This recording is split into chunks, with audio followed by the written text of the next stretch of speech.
Channel medical and nurses. अब आज की क्लास है हमारी ओबीजी मिडवाइफरी के स्पेशल जो हाई रिस्क प्रेगनेंसी होती है उनके रिगार्डिंग। जो भी लोग क्लास में नए जुड़े हुए हैं, मैं बता दूं कि सीरीज़ नंबर 2 है। इसके पहले कल की भी क्लास है जो शॉर्ट क्लास हो पाई थी, ओनली 30 मिनट की। बट आज की क्लास में कोशिश की जाएगी कि जो हमारे 10,000 क्वेश्चन हमें गायनिक के करना है उसमें से 100 क्वेश्चन आज की क्लास में आपको कवर किए जाएँ।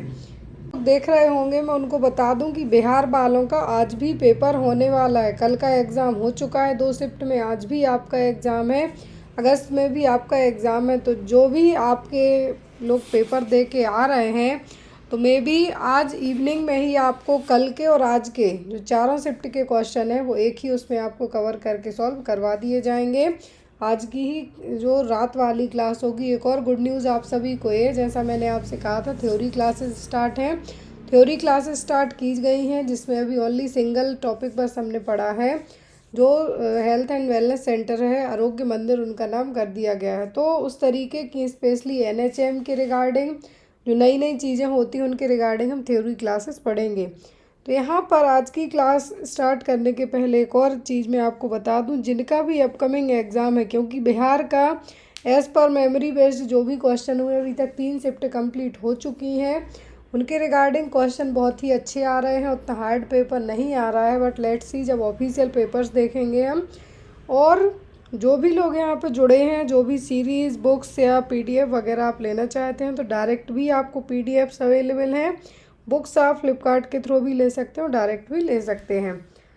तो पहला क्वेश्चन है यहाँ पर आपको, the nurse is assessing a multi gravida 36 week gestation for symptoms of pregnancy induced hypertension and pre eclampsia. Nurse should give priority to assessing the client for. तो यहाँ पर एक क्लाइंट है मल्टी ग्रेविडा, मतलब 2 से ज़्यादा बार प्रेगनेंसी उसकी हो चुकी है। अभी 36 हफ्ते का जो प्रेगनेंसी पीरियड है, जेस्टेशनल पीरियड है, अभी चल रहा है, जिसके साथ साथ उसको प्री एक्लेम्सिया हुआ है, प्रेगनेंसी इंड्यूस्ड हाइपरटेंशन है, लेकिन यहाँ पे प्री एक्लेम्सिया की कंडीशन भी हुई है। तो एज अ नर्स आपकी प्रायोरिटी यहाँ पे क्या होगी? प्री एक्लेम्सिया कहा गया है यहाँ पर, उसको एक्लेम्सिया नहीं है। प्री एक्लेम्सिया और एक्लेम्सिया का एक जो डिफरेंस होता है वो होते हैं, क्या होते हैं, कन्वल्जन्स होते हैं। तो यहाँ पे पेशेंट को आपकी क्या है, प्री एक्लेम्सिया है और 36 हफ्ते की प्रेगनेंसी है, मल्टी ग्रेविडा है। तो यहाँ पे आपकी प्रायोरिटी क्या होगी? फर्स्ट कहा गया है फेशियल स्वेलिंग, दूसरा है पल्स डेफिसिट, तीसरा एंकल एडिमा और चौथा है डिमिनाइज्ड रिफ्लेक्सेस। तो कौन से जो यहाँ पे पॉइंट हैं आपको उनको आप प्रायोरिटी बेस्ड केयर देंगे? तो यहाँ पर यदि बात की जाए एक्लेम्सिया और प्री एक्लेम्सिया की, तो जो प्री एक्लेम्सिया है इसमें और जो एक्लेम्सिया है, इन दोनों का एक ही जो डिफरेंस होता है, वो डिफरेंस क्या होता है? वो होते हैं कन्वर्जन। प्री एक्लेम्सिया में कभी भी कन्वर्जन नहीं आते हैं, बट एक्लेम्सिया में क्या होते हैं, कन्वर्जन आते हैं। हाई बीपी दोनों में रहेगा, प्रोटीन यूरिया देखने को मिलेगा, स्वेलिंग होगी, लेकिन यहाँ पर जो कन्वर्जन है ओनली एक्लेम्सिया में ही आएंगे। यदि एक्लेम्टिक फिट्स आ जाती हैं देन मैनेज करना थोड़ा सा प्रॉब्लमेटिक हो जाता है। तो यहाँ पर हाई रिस्क प्रेगनेंसी है। तो डिमिनाइज्ड रिफ्लेक्सेस देखने को कब मिलेंगे? जब आपके क्लाइंट को प्री एक्लेम्सिया को ट्रीट करने के लिए मैग्नीशियम सल्फेट दिया जा रहा है, तो ये नॉर्मल है। डिमिनाइज्ड रिफ्लेक्सेस नॉर्मल है क्योंकि एक्लेम्सिया को ट्रीट करने में दिए जा रहे हैं। एंकल एडिमा और पल्स डेफिसिट यहाँ पर ये आपके नहीं होंगे। यहाँ पर होगा फेशियल स्वेलिंग। क्या होगा? फेशियल स्वेलिंग देखने को मिलेगी, क्योंकि यहाँ पर कंडीशन वर्स्ट होते जा रही है। आप जब भी अपने गायनिक के पास जाते हैं, डॉक्टर के पास जाते हैं, तो यहाँ पे आपका बीपी चेक किया जाता है और यहाँ पर तो ऑलरेडी फाइंड आउट है कि प्री एक्लेम्सिया का केस है। फेशियल स्वेलिंग होते जा रही है, मतलब ब्लड विजन भी होने के चांसेस हो सकते हैं, हेडेक भी हो रहा होगा। तो इन सभी चीज़ों को देखते हुए जो आपकी प्रायोरिटी होगी वो क्या होगी? फेशियल स्वेलिंग होगी, क्योंकि यहाँ पे आपके क्लाइंट की कंडीशन वर्स्ट आउट होती जा रही है। और यहाँ पर जो एंकल एडिमा, तो ये प्री एक्लेम्सिया वाली प्रेगनेंसी के नॉर्मल प्रेगनेंसी में भी ये देखने को मिलते हैं, क्योंकि फ्लूइड ओवरलोड होता है। और पल्स डेफिसिट यहाँ पर ये है, जो कोई पॉइंट यहाँ पे आपका नहीं बनता है। फिर है यहाँ पर आपका, if the indirect Coombs test है positive result, what is given as a prophylaxis. यदि इनडायरेक्ट कॉम टेस्ट किया जाता है और वो टेस्ट पॉजिटिव आता है तो आप अपने क्लाइंट को क्या देंगे एज अ प्रोफाइलैक्सिस के तौर पर।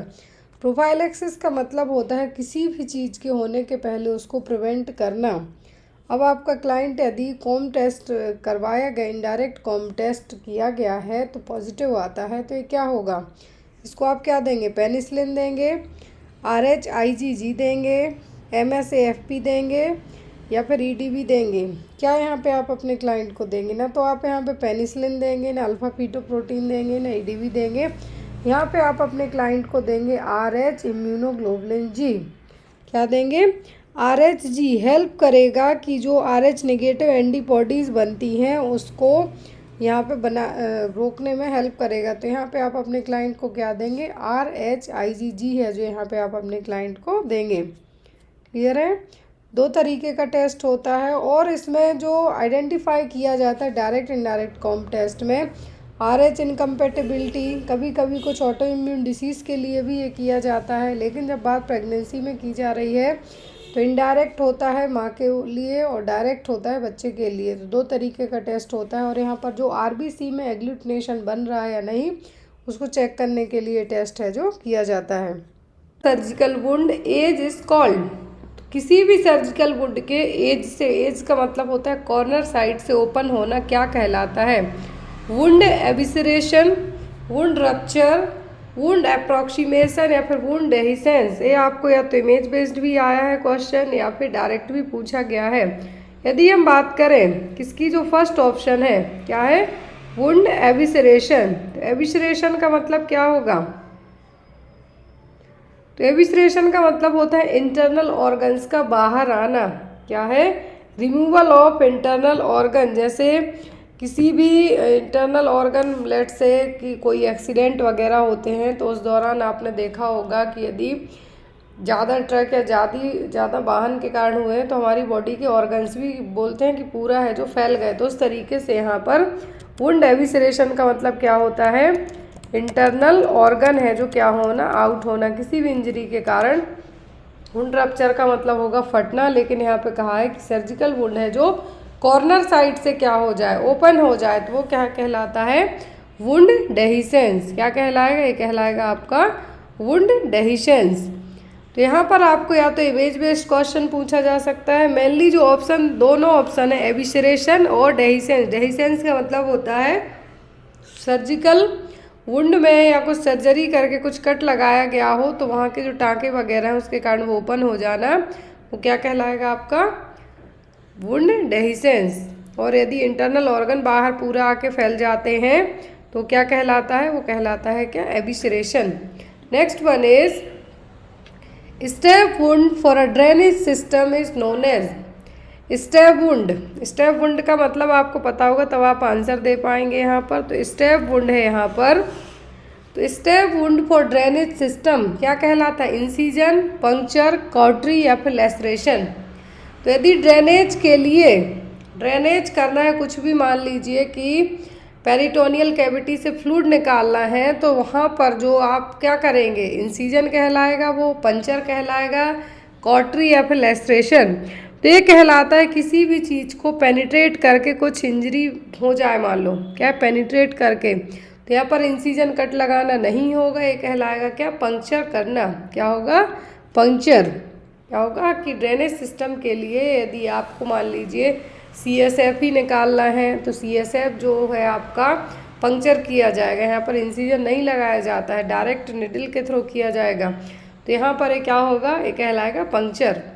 Next one is immediate treatment of anaphylaxis. तो एनाफ्लेक्सिस का जो ट्रीटमेंट है, तुरंत वाला ट्रीटमेंट क्या होगा, एड्रेनालिन, बेंजाइन, पेनिसिलिन, हाइड्रोकॉर्टिसोन या फिर एट्रोपिन। तो यहाँ पर 3 है जो इमरजेंसी ड्रग दी गई हैं, एड्रेनालिन भी, हाइड्रोकॉर्टिसोन जो कि स्टेरॉइड है और एट्रोपिन, तीनों दी गई हैं। लेकिन एनाफ्लेक्सिस में यूज़ की जाती हैं क्या, एड्रेनालिन ड्रग्स। कौन सी, एड्रेनालिन ड्रग्स।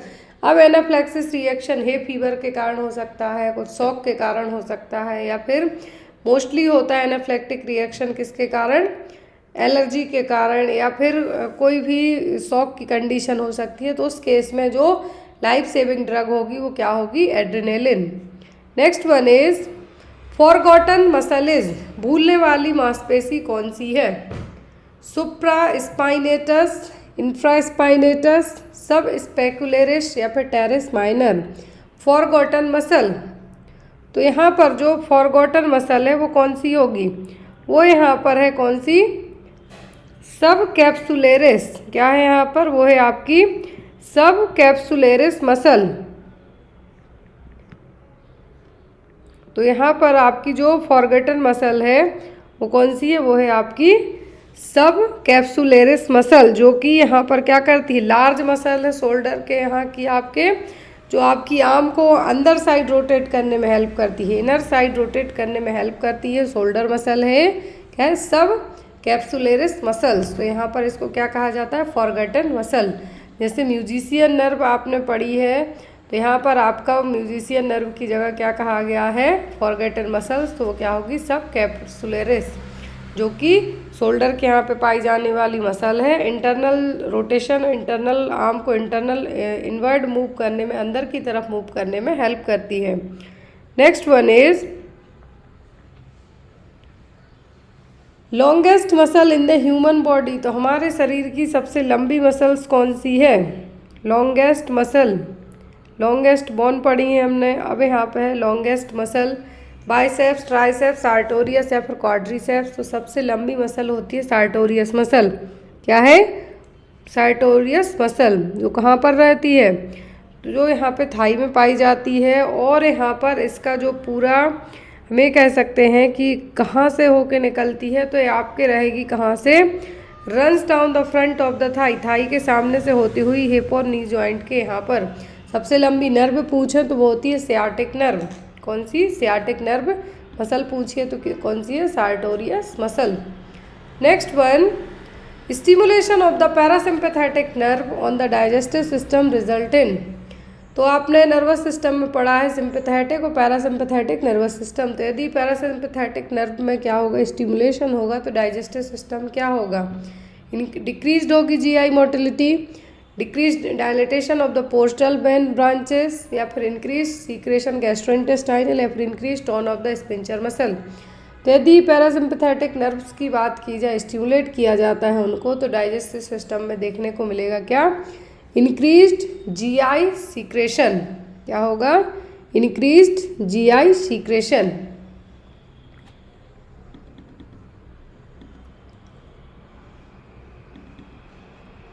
नेक्स्ट वन है identify the clinical manifestation of duodenal ulcer among the following. Duodenal ulcer, peptic ulcer में सबसे कॉमनली जो अफेक्ट होने वाला पार्ट होता है वो होता है ड्यूडेनम, स्मॉल इंटेस्टाइन का ड्यूडेनम पार्ट। तो यहाँ पर क्लिनिकल सिम्टम क्या होंगे? हेमेटोमेसिस विल बी प्रेजेंट। हेमेटोमेसिस का मतलब है, एमेसिस जुड़ गया मतलब वॉमिटिंग, हीम वर्ड जुड़ा है तो blood. Hematemesis will be present. Patient malnourished is generally. Pain occurs 1 to 2 hour after the meals, या फिर फूड में रिलीव द पेन। तो जिसको ड्यूडेनल अल्सर होता है उसका जो एक आपने सुना होगा, जिसको छाले वगैरह होते हैं, इंटरनल छाले या फिर अल्सर कहें हम, तो कुछ खा पी लेते हैं तो उनको रिलीफ फील होता है। तो यहाँ पर भी वही होगा, हेमेटोमेसिस देखने को नहीं मिलेगा, मतलब ब्लड विथ वॉमिटिंग होगा यहाँ पर, या फिर सॉरी वॉमिटिंग विथ ब्लड होगा। नरिश्ड है, जो माल नरिश्ड हमेशा नॉर्मली रहेगा, या फिर 1 से 2 घंटे में खाने के बाद दर्द होगा, लेकिन ऐसा नहीं है। ड्यूडेनल अल्सर का जो क्लासिकल साइन है वो क्या होगा? जैसे ही कुछ खा पी लिया, जैसे ही फूड गया, तो क्या होगा? दर्द से है जो राहत मिल जाएगी। Next one, the corrective surgery for the Hirschsprung's diseases. Hirschsprung's disease नाम सुना सुना सा होगा आपके लिए भी। हिरस्प्रिंग्स डिसीज और कंजेनाइटल मेगाकोलन, क्या है यहाँ पर? यह है आपकी हिरस्प्रिंग्स डिसीज या फिर कंजेनाइटल मेगाकोलन, जिसमें जो गैंग्लियोनिक सेल्स हैं क्या होती हैं? एब्सेंट होती हैं। क्या है? गैंग्लियोनिक सेल्स हैं क्या होती हैं? एब्सेंट होती हैं। अब इसके लिए जो सर्जरी की जाती है वो क्या है? पाइलोरोप्लास्टी, कसई प्रोसीजर, डोमेल प्रोसीजर, या फिर पाइलोप्लास्टी। एक है पाइलोरोप्लास्टी और दूसरा है पाइलोप्लास्टी।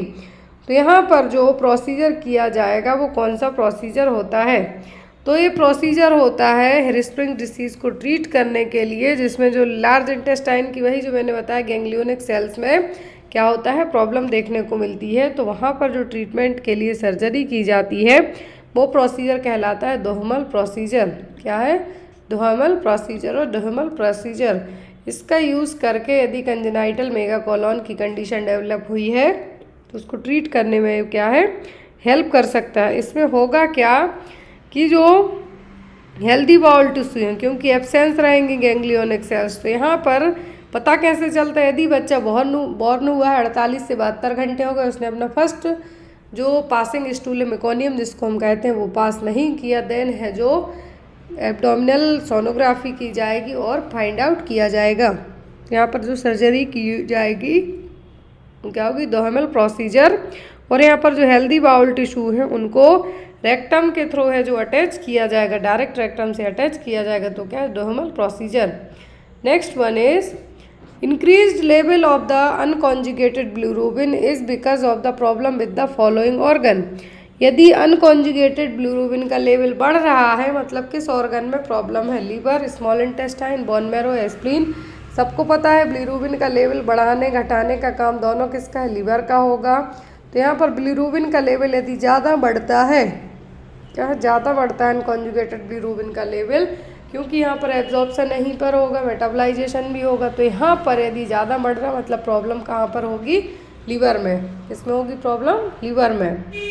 Next one is bluish discoloration of ecchymosis around the umbilicus is known as. हमने साइन पढ़े हैं, कुलिन साइन पढ़ा है, और आपका जो ये सभी साइन देखने को किस में मिलते हैं, जो अम्बलाइकल एरिया के चारों तरफ यदि पर्पलिश टाइप की स्किन देखने को मिले तो ये क्या है, ये देखने को मिलता है पैंक्रेटाइटिस में। इसमें पैंक्रेटाइटिस में। तो यहाँ पर कौन से साइन दिए गए हैं, होमन साइन, कर्निंग, कुलिन्स और ओसिएंडर साइन। तो होमन साइन तो जनरली डीबीटी वाले में देखने को मिलता है, डीप वेन थ्रामोसिस वाले में देखने को मिलता है। कर्निंग की बात करें हम तो ये देखने को मिलता है मेनिंजाइटिस में। Clear.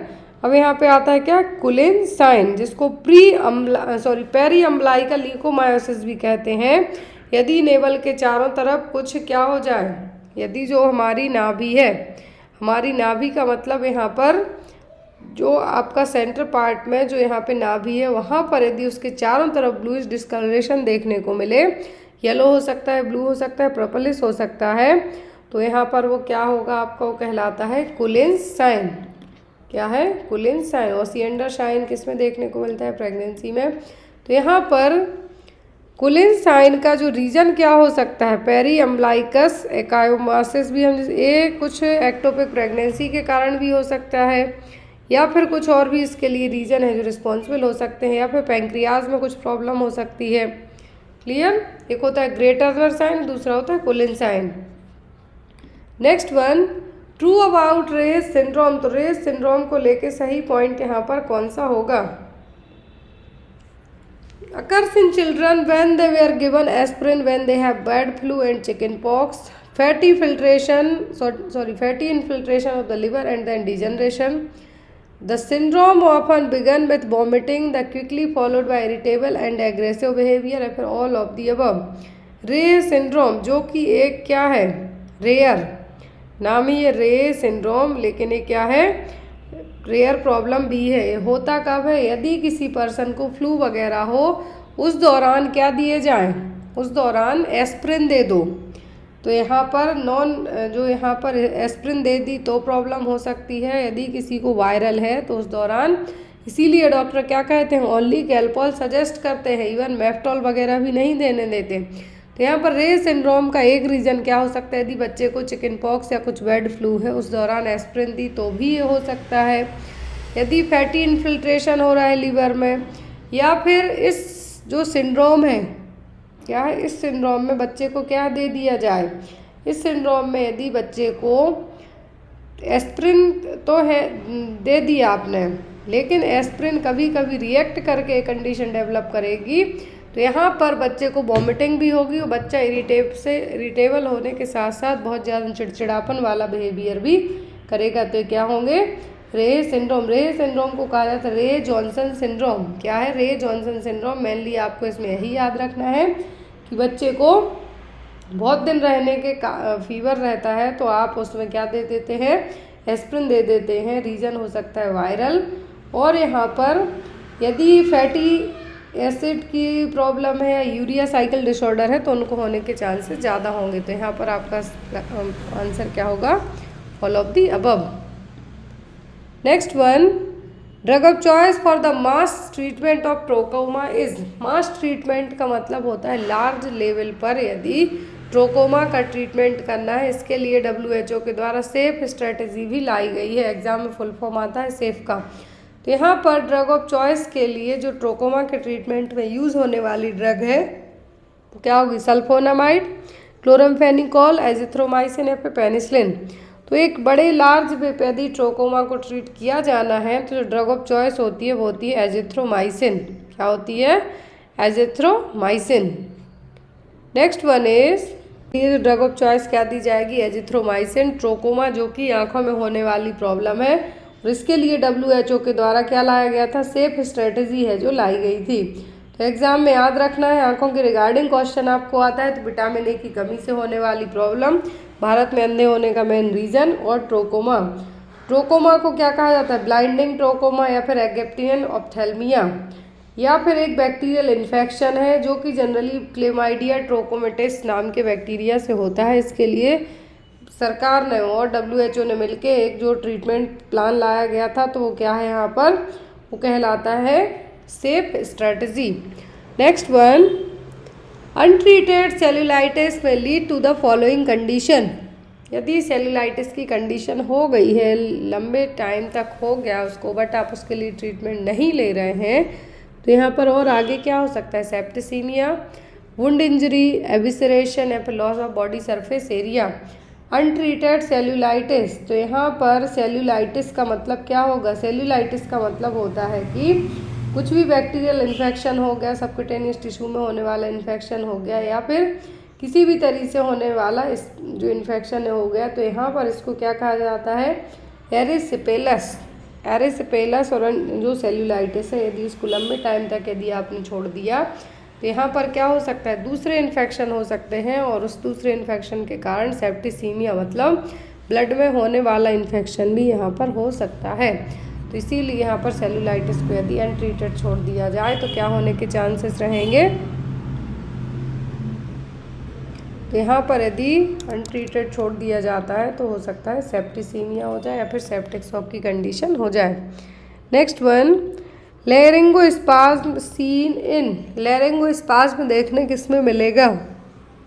After responsiveness airway to varying stimuli of repeated traumatic attempts of endotracheal intubation after GA या फिर all of the above.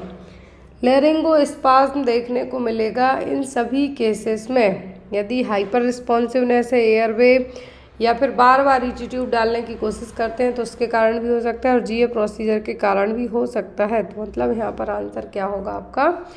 All of the above. क्या होगा? All of the above. तो आज की क्लास का जो फर्स्ट क्वेश्चन है वो आपके लिए रहा, what is the recommended daily dosages of folic acid और pregnant women to prevent neural tube defect in the fetus. तो जो फीटस है उसको यदि आप न्यूरल ट्यूब डिफेक्ट से बचाना चाहते हैं तो फॉलिक एसिड का कितना डोज लेने के लिए कहा जाएगा? 2000 माइक्रोग्राम, 4000 माइक्रोग्राम, 600 माइक्रोग्राम या फिर 800 माइक्रोग्राम। 400, 600, 800 या फिर 200 माइक्रोग्राम। कितना फॉलिक एसिड का डोज देने के लिए कहा जाएगा प्रेग्नेंट वुमेन को? पहली चीज़, folic acid as soon as possible पता चले प्रेगनेंसी कंसीव की है आप फॉलिक एसिड लेना स्टार्ट कर दें। इसका रीज़न ये है कि सबसे पहले बच्चे की जो न्यूरल ट्यूब बनती है, क्या है? सबसे पहले जो बच्चे की न्यूरल ट्यूब बनती है उसके डेवलपमेंट में फॉलिक एसिड की ज़रूरत बहुत ज़्यादा होती है। उसी की कमी को पूरा करने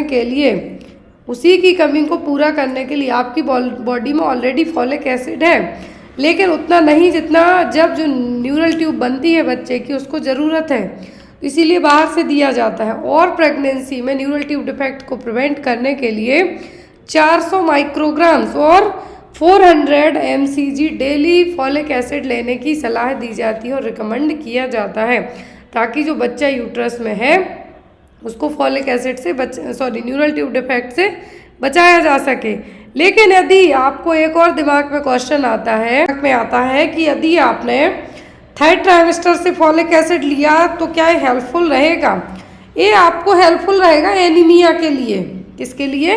एनीमिया के लिए आयरन और फॉलिक एसिड हेल्पफुल रहेगा। लेकिन बच्चे के लिए, जो बच्चे की न्यूरल ट्यूब के लिए ज़रूरी है, या आप थर्ड ट्राइमेस्टर में लेंगे तो उसके लिए हेल्पफुल नहीं होगा, क्योंकि बच्चे की न्यूरल ट्यूब तुरंत ही बनती है। सबसे पहले जो डेवलपमेंट होता है किसका होता है? न्यूरल ट्यूब का होगा। और न्यूरल ट्यूब के लिए ही एक एंटी स्कैनिंग की जाती है, जो कि 11वें से 14वें वीक में की जाती है। इसका भी मैंने एक शॉर्ट वीडियो अपलोड किया है, तो प्लीज़ जाके चेक कीजिए। न्यूरल ट्यूब डिफेक्ट का पता कैसे चलता है? तो वो चलता है अल्फा फीटोप्रोटीन के लेवल से। किससे? जो एनटीडी न्यूरल ट्यूब डिफेक्ट है यहाँ पर, वो अल्फा फीटोप्रोटीन का लेवल जब ज़्यादा होता है, क्या है? अल्फा फीटोप्रोटीन, यदि इसका लेवल क्या है? इंक्रीज्ड है, मतलब बच्चे को न्यूरल ट्यूब डिफेक्ट है, कम है तो डाउन सिंड्रोम है, नॉर्मल है तो कुछ नहीं है। तो ये सभी चीज़ें आपकी बेसिकली किस में आती हैं? यदि बच्चे का एज सून एज जो एंटी स्कैन आप करवाते हैं। एक और आप यहाँ पे देखिए, एक टर्म और आपको आना चाहिए जिसको हम बोलते हैं नचल ट्रांसल्यूसेंसी स्कैनिंग। क्या है? नचल ट्रांसल्यूसेंसी स्कैनिंग। अभी किया कब जाता है?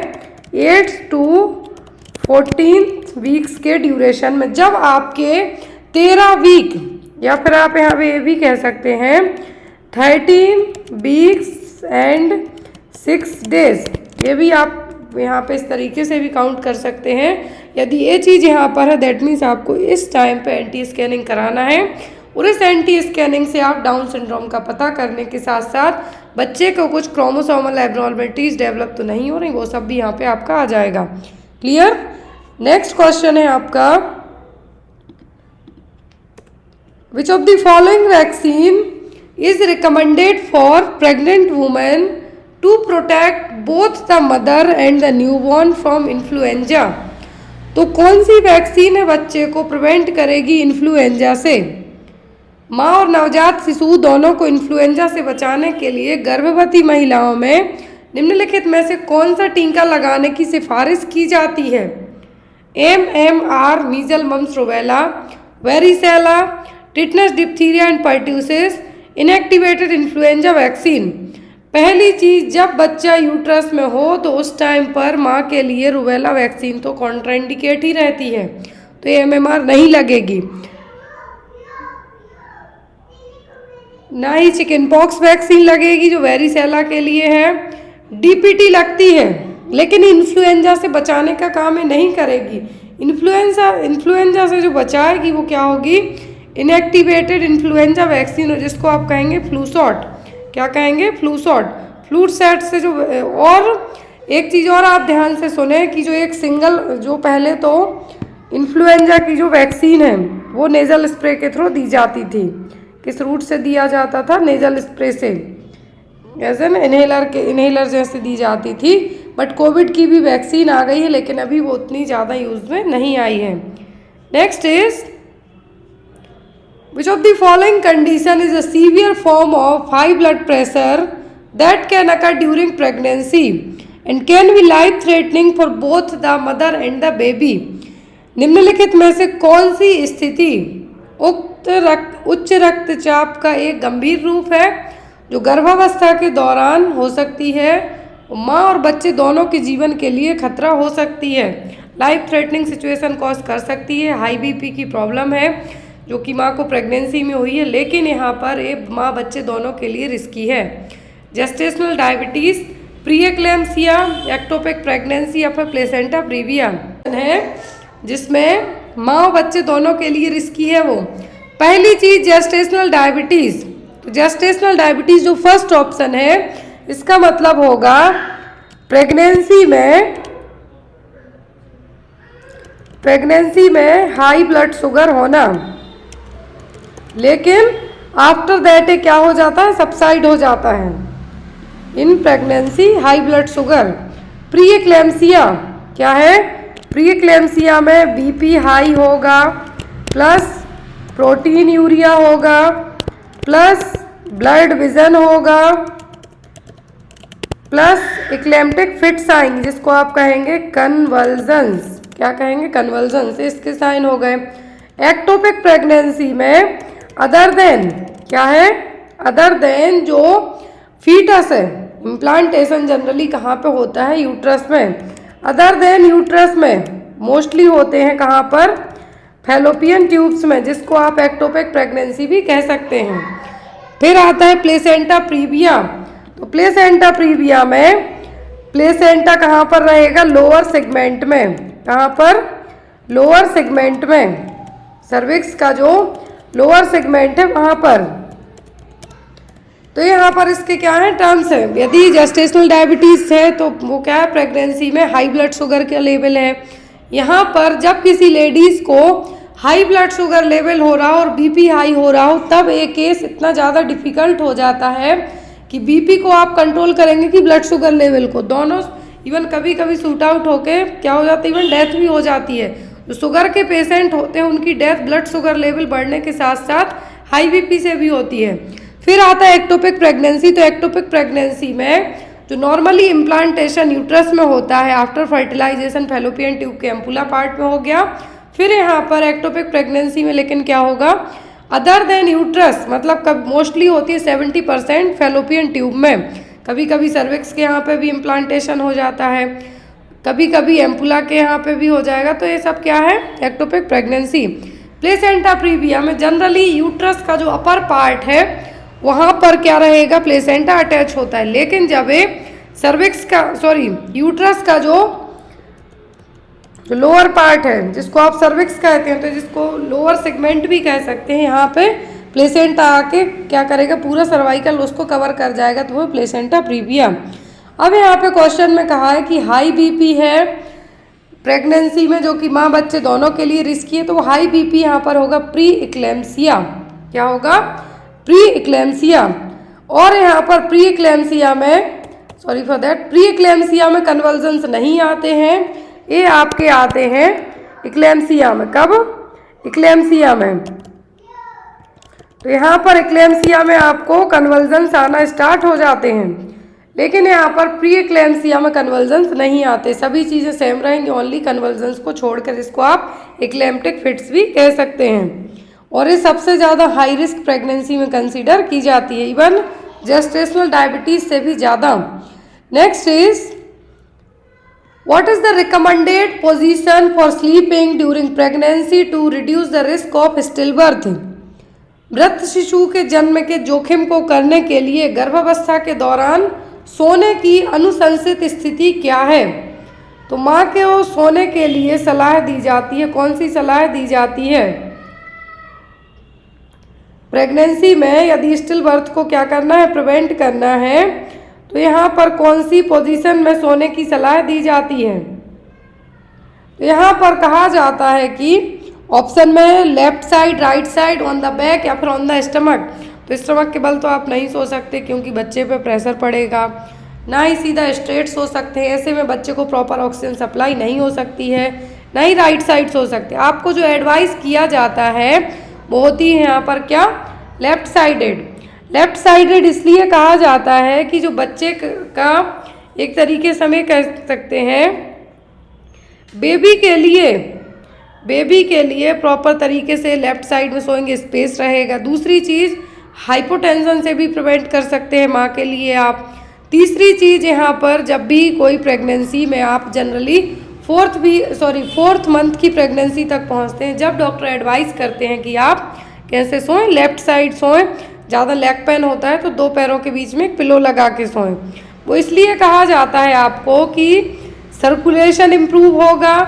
दूसरी चीज़, जो बच्चे को हार्ट टू द प्लेसेंटा, जो बच्चे को पूरे न्यूट्रिएंट्स की सप्लाई होनी है प्लेसेंटा के थ्रू बच्चे के हार्ट के लिए, वो सब लेफ्ट साइड में ज़्यादा बेटर तरीके से हो पाएंगी। तो यहाँ पर ये सभी चीज़ें क्यों की जाती हैं? ताकि आप लेफ्ट साइड सोएं। और यदि यहाँ पर राइट साइड की बात करें तो राइट साइड में सोने में आपको सो सकते हैं, लेकिन यहाँ पर स्टिल बर्थ होने का रिस्क ज़्यादा रहेगा। दूसरी चीज़, फीटल ग्रोथ नहीं हो पाएगी, फीटल ग्रोथ नहीं होगी, बच्चा लो बर्थ वेट पैदा होगा। तो इन सभी चीज़ों को प्रिवेंट करने के लिए तो यहाँ पर क्या है आपका answer on the left side. Next is what is the reason behind to given stool softener after vaginal delivery of women. तो डिलीवरी के बाद क्या है, डिलीवरी के बाद किसी भी लेडीज को स्टूल सॉफ्टनर दिए जा रहे हैं, तो ये क्यों दिए जा रहे हैं? To prevent the bleeding, to prevent from straining, it recover episiotomy tears या फिर इट कॉन्ट्रैक्ट द यूट्रस। तो स्टूल सॉफ्टनर जिसको लैक्टोलियोस भी आप कह सकते हैं, ये वेजाइनल डिलीवरी के बाद क्यों दिए जाते हैं? पहली चीज, डिलीवरी के बाद किसी भी लेडीज में डिहाइड्रेशन हो जाता है, डिहाइड्रेशन हो जाता है, कॉन्स्टिपेशन होना नॉर्मल सी बात है। अब उस कॉन्स्टिपेशन को आप कम करने के लिए यहाँ पर स्टूल सॉफ्टनर दे रहे हैं, उस कॉन्स्टिपेशन को रिलीव करने के लिए स्टूल सॉफ्टनर दे रहे हैं। और ऑप्शन में है to prevent the bleeding, it prevents from straining, it recovers episiotomy tears या फिर इट कॉन्ट्रैक्ट्स द यूट्रस। तो यूट्रस को कॉन्ट्रैक्ट करने के लिए आप ऑक्सीटोसिन देंगे, प्रोस्टाग्लैंडिन दे सकते हैं, ये सभी चीज़ें देंगे। ब्लीडिंग को प्रिवेंट करने के लिए आप अदर मेडिकेशन देंगे। एपिजियोटोमी इससे रिकवर नहीं होगा। हाँ, यहाँ पर आपकी स्ट्रेनिंग से आप ज़रूर प्रिवेंट कर सकते हैं। स्ट्रेनिंग से क्यों?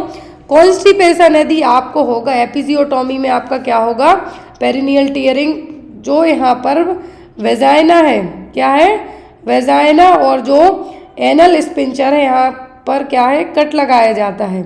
लेकिन यदि कॉन्स्टिपेशन का केस होगा, एपिजियोटोमी हुई है या फिर वेजाइनल डिलीवरी हुई है, तो क्या होगी, बहुत ज़्यादा स्ट्रेनिंग होगी। क्या होगी? स्ट्रेनिंग होगी। लेकिन यदि आप स्टूल सॉफ्टनर या फिर लैक्टोलोज या फिर कोई भी ऐसी मेडिकेशन देंगे जिससे स्टूल सॉफ्ट आएंगे, जिसको आप स्टूल सॉफ्टनर लैक्टोलोज के नाम से भी याद रख सकते हैं, तो वो सब यदि आप यहाँ पे देते हैं तो क्या होगा, एपिजियोटोमी के जो इवन टीयरिंग भी है, उसकी टीयरिंग है, उसको रिलीफ रहेगा एक तरीके से, पेन कम होगा। पेन कैसे कम होगा? पेन के लिए तो आप पेन किलर दे देंगे, लेकिन यहाँ से आप पेन को कम प्रिवेंट कर सकते हैं। स्टूल सॉफ्टनर देंगे तो जो डाउन साइड जो प्रेशर पड़ रहा है वो कम होगा और स्टूल इजीली बाहर आएगा। इसका मेन रीज़न है क्या, स्ट्रेनिंग से प्रिवेंट करना। Next one is at what age should pregnant women typically start attending prenatal checkup for routine monitoring and care during the pregnancy. तो गर्भावस्था के दौरान नियमित निगरानी और देखभाल के लिए गर्भवती महिलाओं को आमतौर पर किस उम्र में प्रसव पूर्व जांच में भाग लेना शुरू करना चाहिए? 8 से 12 week, 16 to 20 weeks, 24 to 28 weeks या फिर 32 to 36 वीक। किस वीक में यहाँ पे कहा है at what age pregnant women को प्रीनेटल और एंटीनेटल चेकअप्स में जाना चाहिए रूटीन मॉनिटरिंग के लिए? तो है 8 से 12 हफ्ते में। कब? 8 to 12 वीक की प्रेगनेंसी में। इस टाइम पीरियड में आप चेकअप कराने जाएंगे तो पहली चीज़ यहाँ पर आपकी प्रेगनेंसी तो कंफर्म रहेगी ही। दूसरी चीज़, इस टाइम पर आपकी एंटी स्कैनिंग हो सकती है। एंटी स्कैनिंग का मतलब है नचल ट्रांसलेंस, जो हमने स्टार्टिंग में पढ़ा, वो स्कैनिंग करके पता कर सकते हैं कि आपके बच्चे का प्रॉपर डेवलपमेंट हो रहा है या नहीं, उसमें कुछ कंजेनाइटल डिफेक्ट वगैरह तो नहीं है। आपके लिए तो जेस्टेशनल डायबिटीज़ डेवलप नहीं हो रहा है, आपको हाई बीपी की प्रॉब्लम तो नहीं हो रही है। ये सब चीज़ों को चेक करने के लिए सबसे अच्छा टाइम पीरियड होगा 8 से 12 हफ्ते की प्रेगनेंसी।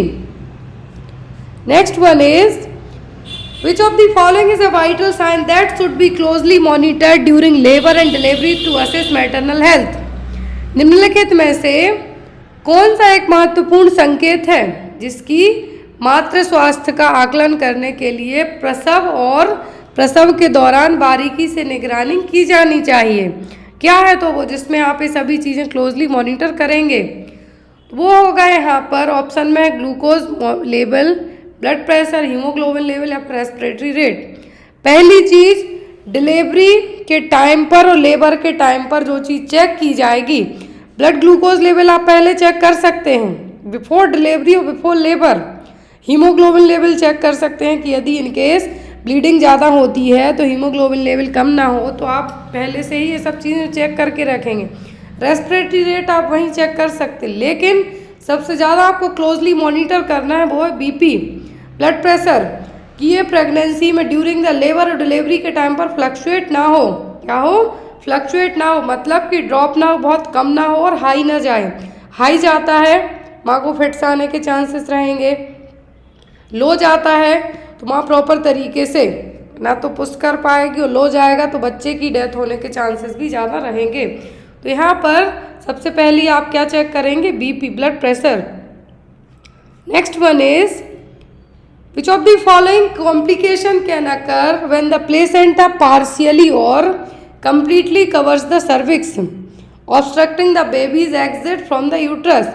निम्नलिखित में से कौन सी जटिलता तब हो सकती है जब नाल आंशिक रूप से या पूरी तरह से गर्भाशय ग्रीवा को ढक लेती है, जिससे बच्चे के गर्भाशय से बाहर निकलने में बाधा आती है?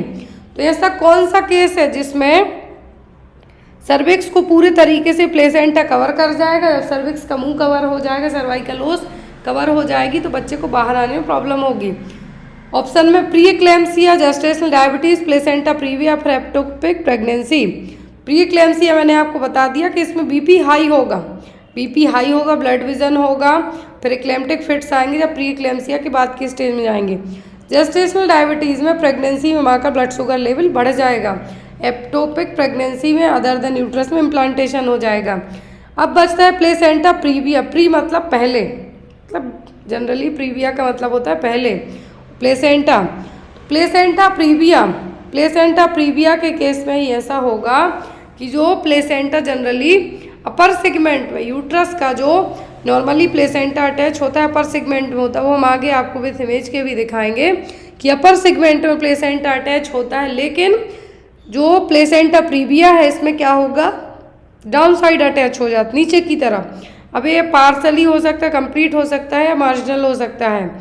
तो यहाँ पर जो चीज़ इस तरीके से रिप्रेजेंट करेगी कि सर्वाइकल ओस को कवर कर जाए, बेबी की एग्जिट के लिए एक तरीके से ऑब्स्ट्रक्शन का काम करेगा, तो वो है placenta previa. Next one is what is the recommended method of feeding newborns during the first 6 months of life to promote optimal growth and development? तो यहाँ पर कौन सी मेथड है जो न्यूबॉर्न बेबी को फर्स्ट 6 months ऑफ लाइफ के लिए प्रमोट करेगी ग्रोथ और डेवलपमेंट के लिए?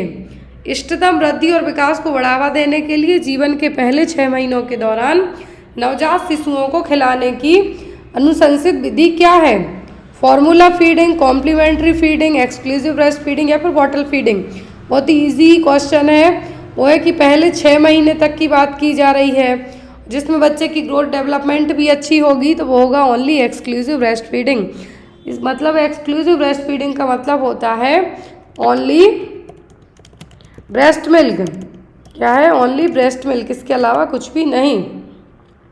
कॉम्प्लीमेंट्री फीडिंग का मतलब है 6 month का जब बच्चा हो जाए, आफ्टर 6 month ऑफ एज, यहाँ पर आप बच्चे को कुछ फूड खिलाना स्टार्ट कर सकते हैं। सॉलिड भी हो सकता है और सेमी सॉलिड फूड्स। तो ये होगा आपका complementary feeding. Clear? Next one is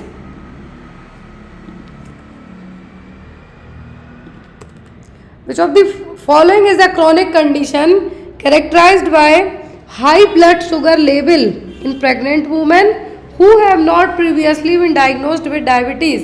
तो यहाँ पर कौन सी कंडीशन है? क्रॉनिक मतलब लंबे समय से है, जिसमें हाई ब्लड शुगर लेवल हो रहा है प्रेगनेंसी में, लेकिन इसके पहले उसको कभी डायग्नोस नहीं हुई है क्या? शुगर और डायबिटीज़।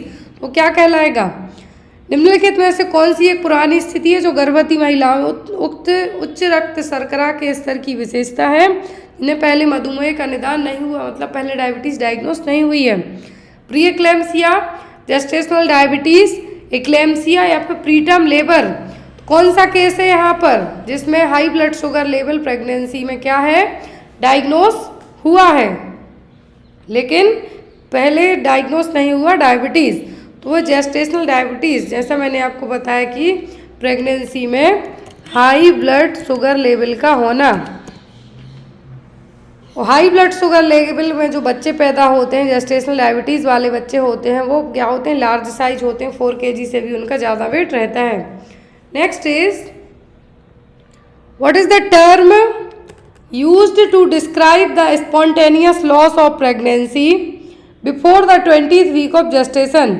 यदि 20 वीक की प्रेगनेंसी के पहले, क्या है, 20 वीक की प्रेगनेंसी के पहले प्रेगनेंसी लॉस हो जाए, गर्भाधारण के 20वें सप्ताह से पहले गर्भावस्था के सहज नुकसान को वर्णन करने के लिए किस शब्द का प्रयोग किया जाता है? Pre term birth, pre term birth, still birth, ectopic pregnancy या फिर मिसकैरेज, क्या यूज किया जाएगा? तो वो होगा आपका यहाँ पर मिसकैरेज और अबॉर्शन। क्या है? मिसकैरेज। स्टिल बर्थ का मतलब है कि बच्चे की डेथ होना, फीटल डेथ इन यूट्रस। यहाँ पर आप ये भी कह सकते हैं कि फीटल डेथ इन यूट्रस, वो कहलाता है स्टिल बर्थ। प्री टर्म का मतलब है कि before 37 weeks of gestation, before 37 weeks of gestation के क्या है? प्री टर्म बर्थ का मतलब बिफोर 37 वीक्स ऑफ जेस्टेशन के डिलीवरी का हो जाना, वो है pre term birth. Still birth का मतलब फीटल डेथ इन यूट्रस। और एक्टोपिक प्रेगनेंसी का आपको मैंने बता ही दिया है। तो यहाँ पर जो आपका आंसर होगा वो क्या होगा? वो होगा आपका मिसकैरेज और अबॉर्शन। तो अकॉर्डिंग टू एमटीपी एक्ट, अब क्या है? Medical termination of MTP.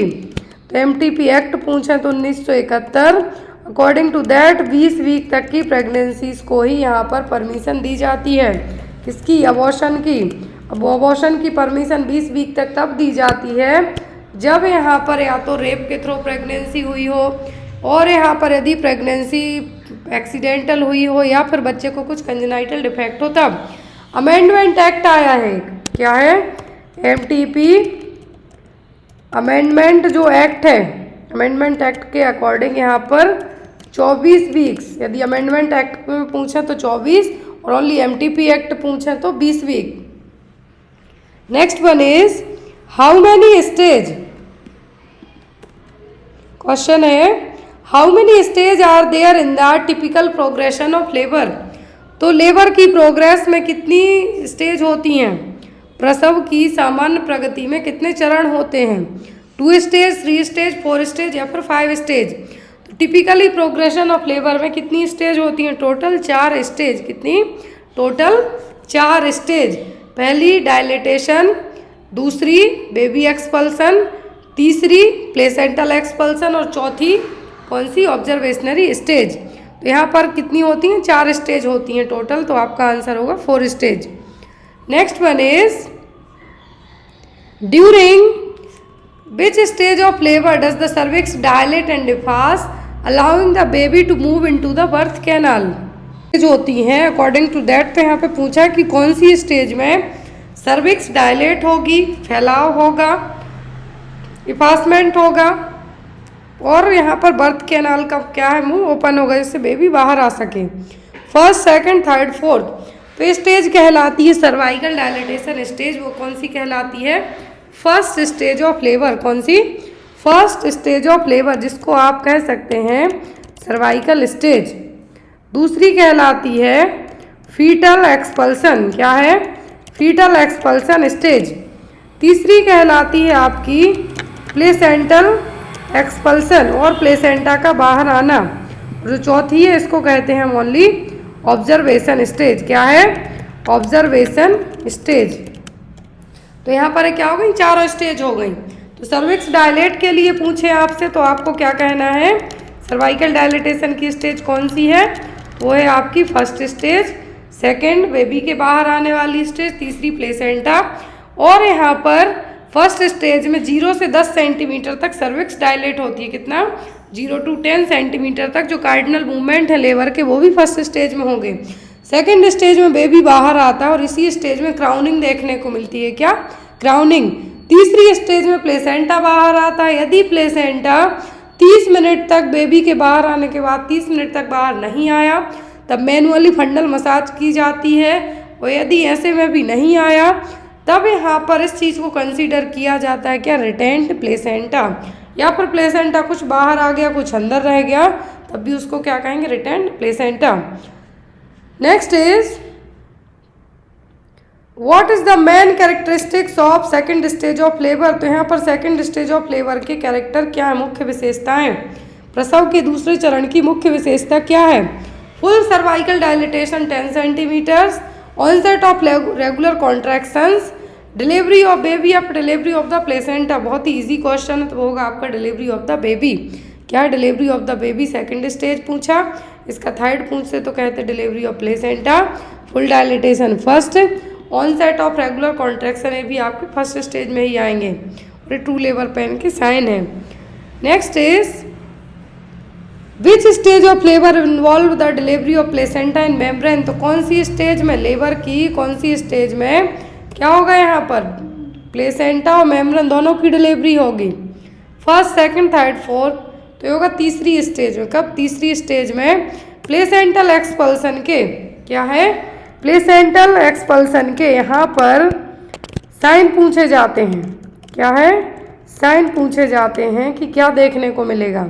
ये जो क्लासिकल साइन होते एक होता है ब्लड बहुत ज़्यादा फास्ट, जो गस ऑफ वेजाइनल ब्लड, मतलब वेजाइना के यहाँ पे बहुत ज़्यादा ब्लड आ जाएगा। दूसरी चीज़ यूट्रस है जो ऊपर की तरफ जाएगी और एक ग्लोबुलर शेप में हो जाएगी। कौन सी? ग्लोबुलर शेप में। Umbilical cord lengthening outside the vagina.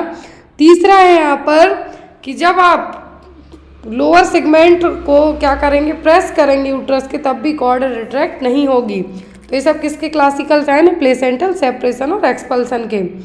Next is what is the medical term used to describe the thinning out of the cervix during the labour? Labour के दौरान, प्रसव के दौरान गर्भाशय ग्रीवा के पतले होने का वर्णन करने के लिए किस चिकित्सीय शब्द का उपयोग किया जाता है? Thinning out of the cervix during the labour. Thinning out of the cervix क्या टर्म यूज करेंगे? Cervical effacement, cervical dilatation, cervical presentation या फिर सर्वाइकल इंगेजमेंट। तो यहाँ पर thinning out of the cervix ये टर्म कहलाता है सर्वाइकल इफासमेंट। क्या है? सर्वाइकल इफासमेंट मतलब बच्चे का जब हेड इंगेज्ड होता है उसके बाद धीरे धीरे फैलाव देखने को मिलेगा। किसमें? सर्विक्स में। वो चीज़ कहलाती है इफासमेंट। क्या है? इफासमेंट। तो इसको आप क्या कहेंगे? Cervical effacement. Next one is which stage of labour is often referred to as the rest and recovery period immediately following the childbirth? बच्चे के डिलीवर होने के तुरंत बाद, immediately after the childbirth, rest and recovery period कौन सी stage कहलाएगी labour की? प्रसव के किस चरण को अक्सर बच्चे के जन्म के तुरंत बाद आराम और पुनः प्राप्ति अवधि के रूप में जाना जाता है? फर्स्ट स्टेज, सेकेंड, थर्ड या फिर fourth stage? Rest and recovery वाला पीरियड कहलाता है कौन सा? Fourth stage of labour. कौन सा? चौथी स्टेज है जो लेबर की, वो कहलाएगी, जिसको आप ऑब्जर्वेशनरी स्टेज और रेस्ट एंड रिकवरी पीरियड के नाम से भी जान सकते हैं। Next is at what point labour is amniotic sac typically ruptured releasing the amniotic fluid? प्रसव के दौरान किस बिंदु पर एमनियोटिक थैली आमतौर पर फट जाती है जिससे एमनियोटिक द्रव निकलना लगता है? In the first stage during active labour, in the second stage during pushing down, in the third stage during placental delivery, it can happen at any point during the labour. पहली चीज़ जो amniotic sac है, जिसको आप amniotic sac कहते हैं, इसमें amniotic fluid भरा रहेगा। अब यहाँ पर दो केसेस होते हैं। आप जब हॉस्पिटल, इनकेस आपने लेबर वार्ड में ड्यूटी लगी हो तो आपको पता होगा कि कुछ लेडीज़ कंप्लेन करती हुई आती हैं कि उनका फ्लूइड लीक होना स्टार्ट हो गया है। तब यहाँ पर फ्लूइड लीक होने का मतलब, फ्लूइड लीक हो रहा है, वो हो सकता है कि आपको कभी कभी यूरिन भी पास हो जाती है क्योंकि प्रेशर इतना ज़्यादा है ब्लैडर पे। दूसरी चीज़, जो एक प्लग बन जाता है प्रेगनेंसी के टाइम पर, यूट्रस से बच्चा बाहर ना निकले, इसीलिए सर्वाइकल कैप और सर्विक्स के यहाँ पे एक प्लग का फॉर्मेशन होता है म्यूकस के थ्रू। वो भी जैसे जैसे डायलिटेशन होगा, बेबी नीचे की तरफ पुश करता है, तो ये क्या होगा, धीरे धीरे उसमें से कभी कभी ब्लड आना स्टार्ट हो जाता है। वो प्लग है जो खुलेगा, एक तरीके से हम कहेंगे मुंह ओपन करने के लिए वो बाहर आता है, तो उसको भी एमनियोटिक फ्लूइड समझ लेते हैं, बट ऐसा नहीं होता है। तो एमनियोटिक्स जब सैक रप्चर होगा तो जो अचानक से मान लीजिए किसी भी मटके को फोड़ेंगे तो एक एक दो दो बूंद पानी नहीं आएगा, पूरे में फैल जाएगा, सेम एज चाहे बलून में आप कोई बलून ले लीजिए, बलून ज़्यादा बेटर रहेगा। बलून में आप होल करेंगे किसी भी पिन से तो फट जाएगा। ऐसे ही एमनियोटिक सैक रहेगा तो अचानक से यदि फटेगा, क्या है, अचानक से यदि फटेगा तो एमनियोटिक फ्लूइड रिलीज होगा तो कैसा होगा, ड्यूरिंग द लेबर के टाइम पर ही। इनकेस मान लीजिए एमनियोटिक सैक आपका आपने लेबर इंड्यूस की उस टाइम पर नहीं हुआ तो इंटरनल एग्जामिनेशन के टाइम पे डॉक्टर को लगता है कि फीटल हेड इंगेज्ड होते आ रहा है, तब भी इंटरनल एग्जामिनेशन करके भी उस एमनियोटिक सैक को क्या कर दिया जाता है, रप्चर कर दिया जाता है। उसको आप क्या कहेंगे, आर्टिफिशियल रप्चर ऑफ मेम्ब्रेन। क्या है, आर्टिफिशियल रप्चर ऑफ मेम्ब्रेन। लेकिन यदि ये टाइम के पहले तो आप क्या कहेंगे, प्री टर्म। क्या है, प्री टर्म, एक टर्म यूज लग जाए, प्री टर्म वर्ड यूज हो जाएगा आपका। फिर यहाँ पर आपका इनकेस जो मेम्ब्रेन रप्चर हो गई, मान लीजिए कि लेबर रूम के पहुंचने के पहले ही एमनियोटिक सैक फट गया, रप्चर हो गया, फ्लूइड बाहर आ गया, तब आप क्या करेंगे। ऐसे केस में डॉक्टर वेजाइनल डिलीवरी के लिए ज़्यादा टाइम तक वेट एंड वॉच नहीं करते हैं, as soon as possible emergency में LSCS करके बच्चे को बाहर निकाल देते, क्योंकि इस फ्लूइड में बच्चा क्या है, सेफ रहता है। यदि अब इस एमनियोटिक फ्लूइड के बिना बच्चा ज़्यादा देर तक अंदर रहा तो उसको इन्फेक्शन होने के चांसेस बढ़ जाएंगे, यूट्रस में भी इन्फेक्शन हो सकता है, तो इसलिए बच्चे को क्या किया जाए, तो बाहर निकाला जाता है। आई होप आपको छोटे छोटे टर्म समझ में आए हो। Next one is during which stage of labour does the baby rotate to an anterior position facing the mother's back to facilitate easier passage through the birth canal. प्रसव के किस चरण के दौरान शिशु जन्म नहर के माध्यम से आसान मार्ग की सुविधा के लिए माँ की पीठ की ओर मुंह करके पूर्व काल की स्थिति में घूमता है। फर्स्ट, सेकंड, थर्ड या फिर it can happen at any point during the labour.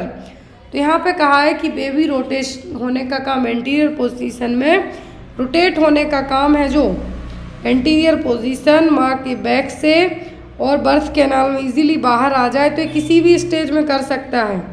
ये चीज़ जनरली होती तो टाइम के पहले ही है, टाइम के पहले मतलब फर्स्ट स्टेज के पहले ही, लेकिन कुछ बहुत सारे केसेस में ये देखने को मिला है कि बच्चा इवन बाहर जो फर्स्ट स्टेज भी हो जाती है, जब बाहर निकाला तो उस टाइम पे भी रोटेशन कर जाता है। तो इसीलिए आप यहाँ पे कह सकते हैं it can happen at any point during the labour. Next is what is the average duration of first stage of labour for the first time mother. तो यदि कोई माँ पहली बार माँ बन रही है, प्रीमी पैरा है, तो उसमें लेबर का जो फर्स्ट स्टेज है कितना टाइम लगेगा, 1 से 2 घंटे, 6 से 8 घंटे, 12 से 14 घंटे या फिर 18 से 20 घंटे। तो ये ड्यूरेशन प्रीमी पैरा में आप मान सकते हैं 12 to 14 आवर तक, कितना, 12 से 14 घंटे पहली स्टेज। दूसरी स्टेज कंसीडर की जाती है जनरली कितनी, दूसरी स्टेज है जो 15 या 20 मिनट की होती है बच्चे के बाहर आने की। तीसरी मैक्सिमम कंसीडर की जाती है 30 मिनट की, कितना, 30 मिनट की। लेकिन इसमें भी प्लेसेंटा जब नहीं आता है तब आप इसको क्या कहते हैं, रिटेंट प्लेसेंटा। फंडल और मैनुअल मसाज करके प्लेसेंटा को फिर बाहर निकालेंगे। Next is which stage of labour is marked by strong contraction that help push the baby through the birth canal and and with the babies birth. प्रसव के किस चरण को मजबूत संकुचन द्वारा चिन्हित किया जाता है जो बच्चे को बर्थ कैनाल के माध्यम से धकेलने में मदद करता है और बच्चे के जन्म के साथ समाप्त होता है। तो कौन सी स्टेज, फर्स्ट, सेकंड, थर्ड या फिर फोर्थ। क्वेश्चन ध्यान से देखें, स्ट्रॉन्ग कॉन्ट्रैक्शन के साथ स्टार्ट होगा, पुश किया जाएगा, लेकिन इसका एंड होगा बर्थ के बाद, बच्चे के जन्म के बाद, तो वो कहलाएगी सेकंड स्टेज। कौन सी, second stage of labour. First में डायलेटेशन हो जाएगा, लेकिन यदि कंटिन्यूअस कॉन्ट्रैक्शन नहीं आएंगे तो बच्चा नीचे की तरफ पुश डाउन होके बाहर नहीं आ पाएगा। तो क्या है यहाँ पर, second stage of labour. Next is placenta previa is condition where the placenta is located. तो प्लेसेंटा प्रीविया ऐसी कंडीशन है जिसमें प्लेसेंटा कहाँ पर होगा, on the anterior uterine wall, on the posterior uterine wall, in the upper segment of uterus, in the lower segment of uterus, partially और completely covering the cervix. तो यहाँ पर कौन सी कंडीशन है जिसमें प्लेसेंटा प्रीविया कंसीडर होगा? जब यहाँ पर प्लेसेंटा लोअर सेगमेंट में अटैच हो जाए पार्शियली भी और कंप्लीटली, जो कि सर्विक्स को कवर कर जाए, तो वो कहलाएगा आपका क्या? Placenta previa. कौन सा? Placenta previa. Next is most common symptom of placenta previa. तो प्लेसेंटा प्रीविया के कॉमन सिम्टम क्या हैं? Severe abdominal pain, vaginal bleeding usually painless, severe headache and visual disturbances या फिर decreased fetal movement. Placenta previa के जो common symptoms हैं उनमें से एक होता है classical vaginal bleeding but without the pain, मतलब पेनलेस। पेनलेस वेजाइनल ब्लीडिंग भी कह सकते हैं। तो होगी यहाँ पर आपकी क्या? वेजाइनल ब्लीडिंग यूजुअली पेनलेस, पता ही नहीं चलेगा, दर्द नहीं हो रहा, ब्लीडिंग हो रही है। और ये होती है कब? मोस्ट ऑफ दी केसेस में प्लेसेंटा प्रीविया देखने को मिलता है। एंटीपार्टम हेमरेज का जो रीज़न होता है वो यही है। Next is placenta previa is usually diagnose through. तो यहाँ पर प्लेसेंटा प्रीविया को पता कैसे करेंगे कि है या नहीं?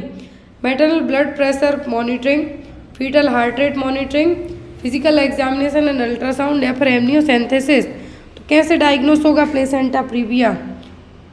तो वो यहाँ पर प्लेसेंटा प्रीविया में माँ के बीपी से पता नहीं चलेगा, फीटल हार्ट रेट थोड़ा बहुत इधर उधर होगी, लेकिन यहाँ पर एमनियोसेंथेसिस आप ऐसे टाइम पे नहीं कर सकते। दैट मीन्स इंटरनल असेसमेंट तो आप कर ही नहीं सकते हैं, और ज़्यादा ब्लीडिंग होगी, इवन कभी कभी बच्चे की डेथ यूट्रस में ही हो सकती है। आप यहाँ पर फिजिकल एग्जामिनेशन और अल्ट्रासाउंड, प्लेसेंटा प्रीविया के केस में कभी भी वेजाइनल एग्जामिनेशन मतलब फिंगर टू फिंगर असेसमेंट या फिर इंटरनल एग्जामिनेशन नहीं किया जाता, अवॉइड करने को कहा जाता है। यहाँ पर आप फिजिकल एग्जामिनेशन और अल्ट्रासाउंड की हेल्प से पता कर सकते हैं। Next is which of the following is a high risk factor for developing placenta previa. Placenta previa होने का हाई रिस्क फैक्टर क्या हो सकता है? ऑप्शन में है maternal age above 30 year, previous caesarean section, adequate prenatal nutrition, high maternal haemoglobin level. तो placenta previa develop होने के लिए जो चीज़ रिस्पॉन्सिबल हो सकती है वो सकती है प्रीवियस सिजेरियन सेक्शन। क्या है? Previous caesarean section. माँ की एज 35, ये प्लेसेंटा प्रीविया माँ की एज कम भी है तब भी हो सकता है। यहाँ पर प्रीनेटल न्यूट्रिशन लेने से या फिर ना लेने से इसका कोई कनेक्शन नहीं रहेगा। हाई मैटरनल हीमोग्लोबिन से भी नहीं होगा। यहाँ पर जो होगा वो होगा प्रीवियस सिजेरियन सेक्शन से। किससे? यदि प्रीवियसली आपका LSCS किया गया है तो यहाँ पर आपको प्लेसेंटा प्रीविया होने के चांसेस हो सकते हैं। Next is in case of complete placenta previa the placenta completely covers the. यदि प्लेसेंटा प्रीविया कंप्लीट है तो प्लेसेंटा किसको पूरे तरीके से कवर करेगा? Cervix, uterine fundus, lower uterine segment या एमनियोटिक सैक को। तो यहाँ पर प्लेसेंटा प्रीविया में यदि प्लेसेंटा कवर करेगा पूरे तरीके से तो होगा सर्विक्स। क्या होगा? सर्विक्स। लोअर यूट्राइन सेगमेंट है, सर्विक्स ही कहलाएगा यहाँ पर, क्योंकि जो लोअर पार्ट होता है सर्विक्स यूट्रस का वो क्या कहलाता है यहाँ पर? सर्विक्स। इंटरनल ओस और एक्सटर्नल ओस, तो ये क्या करेगा? पूरे तरीके से सर्विक्स को कवर करेगा, इंटरनल ओस जो कि कहलाएगा। Next one is the management of placenta previa depends on several factors including. तो यहाँ पर प्लेसेंटा प्रीविया किस फैक्टर्स पर डिपेंड करेगा कि हुआ है तो कैसे मैनेज करें? Fetal gender, maternal occupation, gestational age and amnio, amount of bleeding या फिर मैटरनल हाइट एंड वेट। तो प्लेसेंटा प्रीविया का मैनेज करना किन फैक्टर्स पर डिपेंड करेगा? ये जेस्टेशनल एज कितनी है और अमाउंट ऑफ ब्लीडिंग क्या हो रहा है। जेस्टेशनल एज इस तरीके से कि मान लीजिए 36 वीक की प्रेगनेंसी हो गई है, ब्लीडिंग यदि ज़्यादा होती है तो डिलीवरी कंडक्ट करा दी जाएगी। यदि 28 वीक की प्रेगनेंसी है और ब्लीडिंग होती है, कितनी ब्लीडिंग होती है उस चीज़ पर डिपेंड करेगा। तो यहाँ पर जेस्टेशनल एज मतलब कितने हफ्तों की प्रेगनेंसी है और ब्लीडिंग का अमाउंट क्या है, ड्रॉप में हो रहा है, ज़्यादा हो रहा है, क्या हो रहा है, तो उस पर डिपेंड करेगा। Next is which of the following is not a recommended intervention during active bleeding in placenta previa. तो यहाँ पर क्या रिकमेंड नहीं किया जाएगा जब एक्टिव ब्लीडिंग हो रही है प्लेसेंटा प्रीविया के केस में? Bed rest in a lateral position, digital cervical examination, intravenous fluid and blood transfusion if needed, या फिर continuous fetal heart rate monitoring. Fetal heart rate monitor की जाएगी, यदि ज़रूरत पड़ती है तो ब्लड ट्रांसफ्यूज किया जाएगा। बेड रेस्ट करने को कहा जाएगा लेटरल पोजीशन में। लेकिन जैसा मैंने शुरुआत में ही कहा, कभी भी वेजाइनल और सर्वाइकल असेसमेंट चेक नहीं किया जाएगा, इंटरनल असेसमेंट नहीं किया जाएगा यदि ब्लीडिंग हो रही है तो। यहाँ पर आपका आंसर क्या होगा, डिजिटल सर्वाइकल एग्जामिनेशन यहाँ पे नहीं किया जाएगा। Next is in severe cases of uterine prolapse when other treatment are not effective, a surgical procedure called may be performed to correct the condition। यदि यूट्राइन प्रोलैप्स का case हुआ है, कोई और ट्रीटमेंट इफेक्टिव नहीं हो रहे हैं, तब एक सर्जरी की जाएगी। तो सर्जरी का नाम क्या है, हिस्टेक्टोमी, मायोमेक्टोमी, DNC या फिर एपिजियोटोमी। तो यूट्राइन प्रोलैप्स में कौन सी सर्जरी की जाएगी यदि दवाइयों के थ्रू और अदर ट्रीटमेंट से ठीक नहीं हो रहा है तो।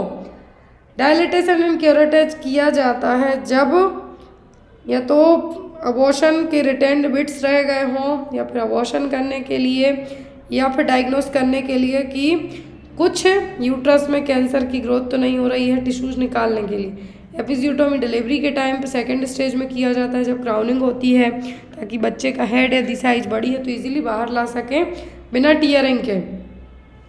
फिर यहाँ पर बचता है हिस्टेरेक्टोमी। क्या है हिस्टेरेक्टोमी, जिसमें पूरा यूट्रस ही बाहर निकाल दिया जाएगा। जो यूट्रस आपका रहेगा तो इसमें 3-4 टाइप का होता है।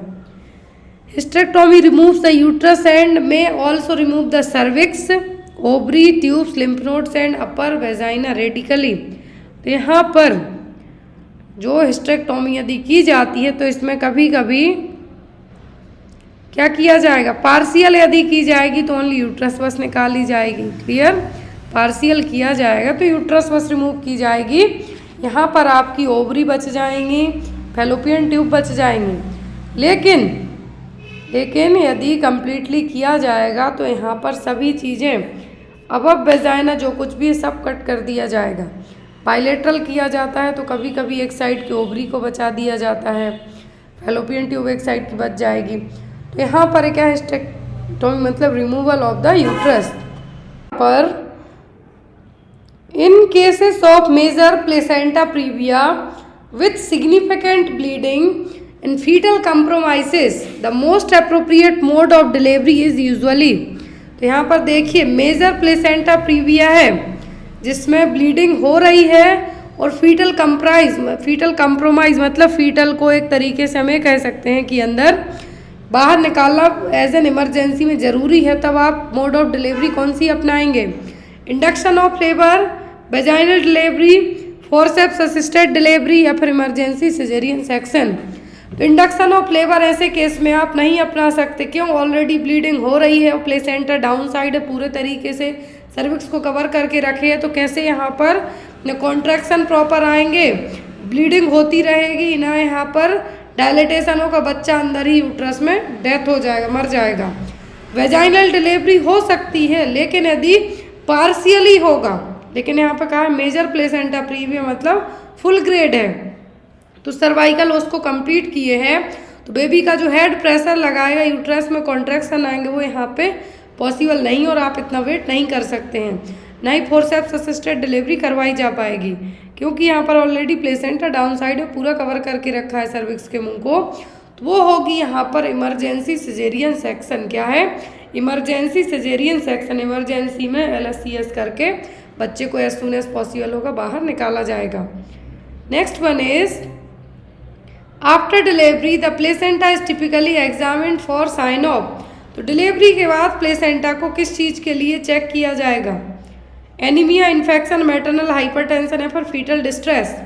तो बच्चा यदि बाहर आ गया है तो प्लेसेंटा को किस चीज़ के लिए चेक किया जाएगा, वो होगा इन्फेक्शन। और इस इन्फेक्शन से पता चलेगा, यदि मान लीजिए यूट्रस में कुछ इन्फेक्शन तो डेवलप नहीं हो रहा था, तो वो सब चीज़ें आपके प्लेसेंटा को एग्जामिनेशन करके पता चल सकती हैं। Next one is placenta previa can be associated with which of the following complication for the baby. तो प्लेसेंटा प्रीविया के कारण कौन से कॉम्प्लिकेशन हो सकते हैं, वो भी बच्चे के लिए, बेबी के लिए। Premature birth, club foot, congenital heart defect या फिर मैक्रोसोमिया। तो प्लेसेंटा प्रीविया के केस में मैक्रोसोमिया तो नहीं हो पाएगा कि लार्ज हेड साइज हो जाए बच्चे की, बड़ा बच्चा पैदा हो जाए। ये जेस्टेशनल डायबिटीज़ में होगा। प्लेसेंटा प्रीविया में तो टर्म प्रेगनेंसी तक ही पहुंच जाए, वही बहुत बड़ी बात है। तो यहाँ पर प्लेसेंटा प्रीविया में जो सबसे ज़्यादा डेवलप्ड कॉम्प्लिकेशन होगा वो होगा प्रीमेच्योर बर्थ, मतलब कि समय से पहले डिलीवरी का करवाना। क्या है? समय से पहले डिलीवरी का करवाना, ये प्रीमेच्योर बर्थ कहलाएगा। कभी कभी 28-30 वीक तक की प्रेगनेंसी में मान लीजिए प्लेसेंटा प्रीविया हो गया, ब्लीडिंग बहुत ज़्यादा हो रही है, ऐसे केस में भी बच्चे को बाहर निकाल के आईसीयू में, एनआईसीयू में रख दिया जाता है ताकि बच्चा बाहर डेवलप हो जाए। प्लेसेंटा प्रीविया में भी कुछ ऐसा ही होता है कि प्रीमेच्योर बर्थ होने के चांसेस ज़्यादा रहेंगे, स्टिल बर्थ भी हो सकता है कुछ केसेस में। Next is clean practices under strategies for elimination of neonatal status include all except। तो 5 क्लीन प्रैक्टिस अपनाई जाएंगी न्यूनेटल टिटनेस को एलिमिनेट करने के लिए किसी एक को छोड़कर। Clean surface of delivery, clean hand of the attendant, new blade for cord cutting या फिर क्लीन द एयरवे। तो 5 क्लीन प्रैक्टिस हैं। क्या हैं? 5 क्लीन प्रैक्टिस हैं न्यूनेटल टिटनेस को एलिमिनेट करने के लिए, लेकिन क्लीन एयरवे को छोड़कर। जो 5 क्लीन चेन आपने पढ़ी है, देखिए WHO की जो 5 क्लीन चेन्स है, क्लीन अटेंडेंट्स हैंड, जो डिलीवरी अटेंड कर रहा है उसके हाथ क्लीन होना चाहिए, डिलीवरी सरफेस क्लीन होना चाहिए, जो कॉर्ड कट करते हैं वो इंस्ट्रूमेंट, जो रेजर ब्लेड और जो क्लैंप है वो क्लीन होना चाहिए, जो क्लीन स्ट्रिंग है कॉर्ड टाई के लिए वो भी होना चाहिए, और जिस कपड़े में आप माँ बच्चे को लपेटते हैं वो भी क्लीन होना चाहिए। तो ये क्या है? 5 क्लीन चेन हो गई अकॉर्डिंग टू WHO के। नेक्स्ट वन इज वेयर में आपका स्मोकिंग फैक्टर भी होगा, डाइट होगा, सेक्सुअल एक्टिविटी होगी, फिजिकल एक्टिविटीज़ होंगी, ये सब चीज़ें क्या रहेंगी? इंक्लूडेड होंगी। लेकिन सोशियो इकोनॉमिक कंडीशन आपकी इसमें नहीं आएगी। क्या है? सोशियो इकोनॉमिक कंडीशन आपकी बिहेवियरल डिटर्मिनेंट्स में शामिल नहीं होगी। अगला क्वेश्चन है which is the name of the teleconsultation helpline related to mental health। Mental health के रिगार्डिंग है जो ऑल इंडिया में टेली कंसल्टेशन सुविधा है जो प्रोवाइड करवाई गई है गवर्नमेंट के द्वारा। तो अब यहाँ पर ये टेली कंसल्टेशन सेवा कौन सी है? ऑप्शन में है यहाँ पर आपको टेली मानस, मानस हेल्थ, मनोरोग या फिर मानसिक हेल्प। एक क्वेश्चन त्रिपुरा ANM में 15 दिसंबर 2024 के एग्जाम में आया था। तो जो टेली कंसल्टेशन मतलब आपको एक टोल फ्री नंबर दिया जाएगा जिस नंबर पे कॉल करके यदि आप मेंटली डिस्टर्ब है, परेशान है, एंजाइटी है, कुछ भी आपको प्रॉब्लम है, तो जो मेंटल हेल्थ प्रोफेशनल होंगे वो आपकी हेल्प करेंगे, आपको गाइड करेंगे। तो जो यहाँ पर टेली कंसल्टेशन हेल्पलाइन है वो क्या है? वो टेली मानस। क्या है वो टेली मानस, जो कि गवर्नमेंट के द्वारा किया गया एक छोटा सा प्रोग्राम टाइप है जिसमें टोल फ्री नंबर दिया गया है। नंबर क्या है? 14416 या फिर 180089144416, जो कि 20 से ज़्यादा लैंग्वेज में सपोर्ट करेगा, 20 लैंग्वेज में सपोर्ट करेगा, जिसमें जो भी पर्सन फोन लगाता है वो और जो मेंटल हेल्थ प्रोफेशनल होगा वो आपको हेल्प करेगा, गाइड करेगा। अगला क्वेश्चन है यहाँ पर which of the following is not an intervention of 666 strategy of anaemia मुक्त भारत। एनीमिया मुक्त भारत की जो 666 स्ट्रेटजी है उसमें क्या नहीं है? नीति है जो 6x6x6, तो उसमें क्या इंक्लूडेड नहीं है एनीमिया मुक्त भारत की? Deworming, food fortification, blood transfusion in anaemic mothers, delayed cord clamping. तो जो एनीमिया मुक्त भारत है इसके बेनिफिशियर्स ग्रुप अलग अलग हैं, लेकिन यहाँ पर ब्लड ट्रांसफ्यूजन है जो इसका जो पर्पस नहीं है, इसकी स्ट्रेटेजी में नहीं आएगा। डिवॉर्मिंग हो, फूड फोर्टिफिकेशन हो। तो सबसे पहले आप जानिए कि एनीमिया मुक्त भारत है जो गवर्नमेंट ऑफ इंडिया के द्वारा चलाया गया प्रोग्राम है, जिसमें जो 6 है वो क्या है? जो बेनिफिशियर्स है, 6 बेनिफिशियर्स है यहाँ पर मेनली, वो कौन से हैं? Children 6 to 59 month of age, children 5 से 9 साल तक की उम्र के, एडोलेसेंट गर्ल्स 10 से 19 साल तक की, वुमेन जो कि रिप्रोडक्टिव एज में 20 से 24 साल तक की उम्र की, प्रेग्नेंट लेडीज और लैक्टेटिंग मदर 6 महीने की जो 0 to 6 मंथ तक एक्सक्लूसिव ब्रेस्ट फीडिंग मदर हैं वो। तो यहाँ पर क्या है 666 स्ट्रेटेजी एनीमिया मुक्त भारत की। लेकिन इसके तहत है जो ब्लड ट्रांसफ्यूजन है जो नहीं करवाया जाएगा। मदर्स एनीमिक है तो उनमें ब्लड ट्रांसफ्यूजन है जो इसका टारगेट नहीं होगा। बेनिफिशियल्स ग्रुप है 666 कैटेगरी का मतलब है कि 6 बेनिफिशियल्स ग्रुप है। चिल्ड्रन जिनकी उम्र 6 महीने से लेके 59 मंथ तक की हो, बच्चे 5 साल से लेके 9 साल तक की उम्र के, एडोलेसेंट 10 से 19 साल तक के जो एज पर WHO किशोरावस्था है 10 से 19 साल तक की एज को कंसीडर किया जाता है। रिप्रोडक्टिव एज वाली फीमेल जो 20 से 24 साल की उम्र की हो, प्रेग्नेंट लेडीज, लैक्टेटिंग मदर जो कि एक्सक्लूसिव ब्रेस्ट फीडिंग मतलब 6 मंथ तक के लिए कंटिन्यू ब्रेस्ट फीड कराती हैं। अब ministry of health and family welfare के द्वारा इस प्रोग्राम को लाया गया था 2018 में, एनीमिया मुक्त भारत। इसके तहत जो 6 स्ट्रेटेजी हैं जिसमें बच्चे, वुमेन, एडोलेसेंट को 6 कैटेगरी को डिवाइड किया गया, वो रखे गए थे कि भारत में हमें 6 कैटेगरी के एज ग्रुप के लोगों को एनीमिया से प्रिवेंट करना है। जो यहाँ पर इसी के तहत डिवॉर्मिंग एज वो भी आया था, नेशनल डिवॉर्मिंग डे, जो कि हम हर साल में 2 बार बाय एनुअल मास डिवॉर्मिंग के तौर पर मतलब ज्यादा लार्ज वे में 1 से 19 साल तक के बच्चों को शुरुआत में 10 फरवरी में और 10 अगस्त को हर साल जो कृमिनाशक दवा है एल्बेंडाजोल है जो यहाँ पर डिस्ट्रीब्यूट की जाती है और बच्चों को दी जाती है। तो यहाँ पर एनीमिया का एक रीजन बच्चों में एडोलेसेंट एज ग्रुप में जो वॉर्म्स है वो भी हो सकते हैं, इसीलिए इसी प्रोग्राम के तहत जो डिवॉर्मिंग है वो भी की जाती है साल में 2 बार। अगला क्वेश्चन है यहाँ पे WHO mental health action plan was launched in the year. World Health Organization ने, आपको पता है मेंटल हेल्थ एक्ट कब आया था, मेंटल हेल्थ डे हम कब मनाते हैं, क्या है मेंटल हेल्थ जो एक्ट है, क्या है मेंटल हेल्थ एक्ट कब आया था 2017 में। मेंटल हेल्थ केयर एक्ट 7 अप्रैल 2017 में आया था। अब यहाँ पर क्या है 7 अप्रैल 2017 में आया था एक्ट। अब यहाँ पर मेंटल हेल्थ एक्शन प्लान है, मेंटल हेल्थ एक्शन प्लान कब आया था, ऑप्शन में है यहाँ पर 2014, 2015, 2013 या फिर 2012 में। तो जो मेंटल हेल्थ एक्शन प्लान है ये एक्चुअल में आया था 2013 में।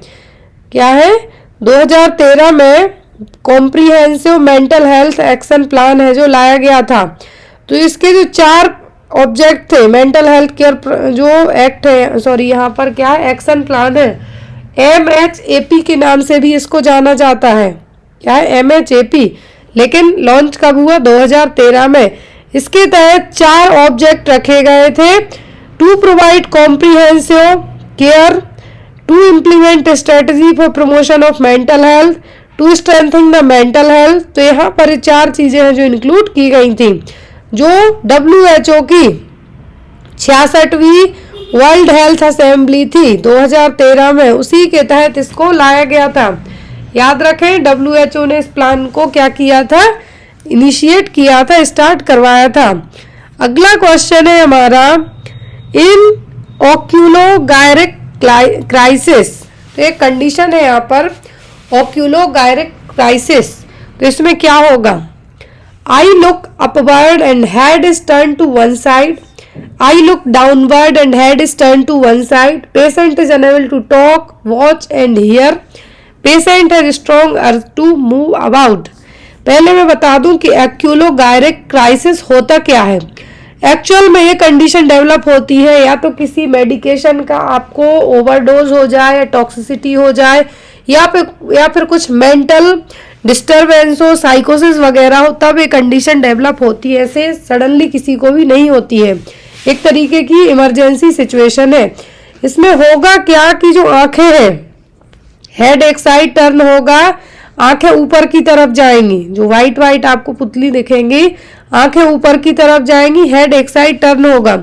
ये कंडीशन कहलाती है ऑक्यूलोगायरिक क्राइसिस।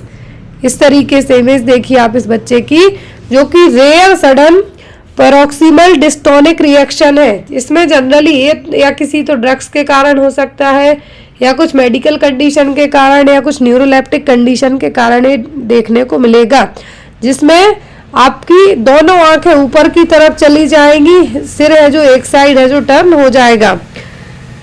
नेक्स्ट वन इज भारतीय परिवार नियोजन संघ का गठन किस वर्ष किया गया था? In which year was the Indian family planning association?